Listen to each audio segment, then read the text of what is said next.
Hi guys, how's it going? So as we've been mentioning, we have a case study and a question to go over with you. So we interviewed 5 males and 5 females to get some responses for you about what they do on a monthly basis to prevent being physically and or sexually assaulted.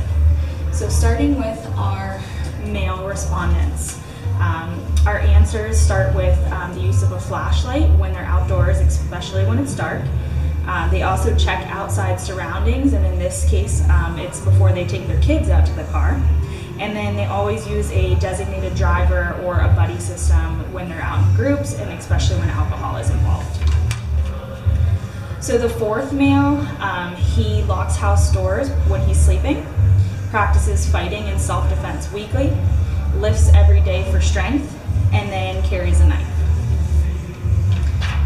The next male also said that they utilize the gym 3 to 4 times a week, and sometimes this is in the form of a boxing class. They have a camera security system installed, and they also keep a gun next to their bed.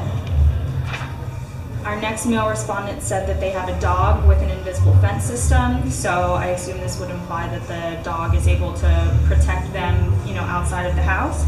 And then they also keep a pistol in the nightstand, and they do have regular firearms both for hunting and protection. And our final male respondent said that they avoid bad neighborhoods, they turn outside lights on, they secure their personal belongings, and then they always drink responsibly, and to them this means that they have food and water in addition to alcoholic beverages. So those are our male respondents. Our female respondents, the first one said that they use pepper spray, sometimes carry a taser, they lock their car doors, they lock their apartment doors, they always stay in well-lit outdoor areas, they scan surroundings prior to opening businesses early in the morning or closing at night. They also take boxing classes, they hold their alcoholic drinks, making sure never to set them down, and they don't carry a big purse.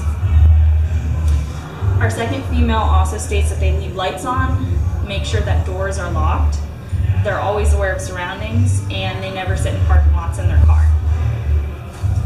The next female said they park close to buildings because they work late at night.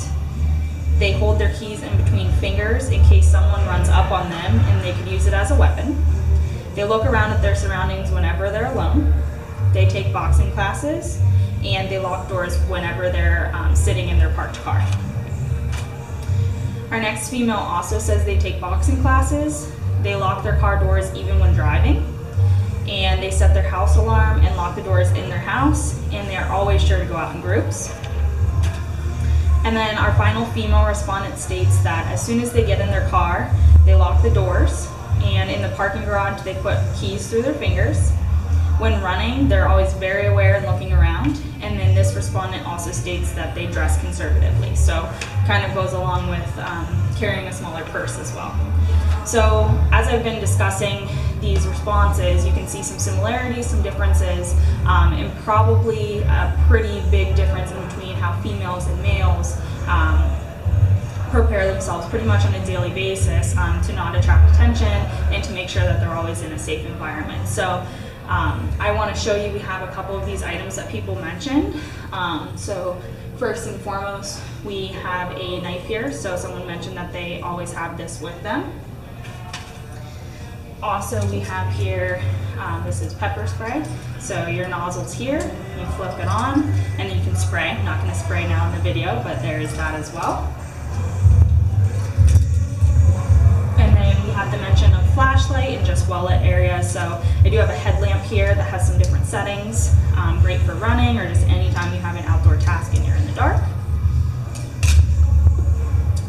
And then finally, we won't display this on anyone, but this is pretty simple standard taser. You have your on-off button here. Also has a light in the center, so that can be on or off, if you need to send a signal or anything like that. So that's pretty cool. This does work. I'm not going to demonstrate it in here, but just a sample one of what it looks like. And then of course I'm sitting on a workout step. We've got a medicine ball here, and then a punching bag to represent the popular response of boxing. So those were the responses that we got for our case question, and I'm now going to turn it over to Brent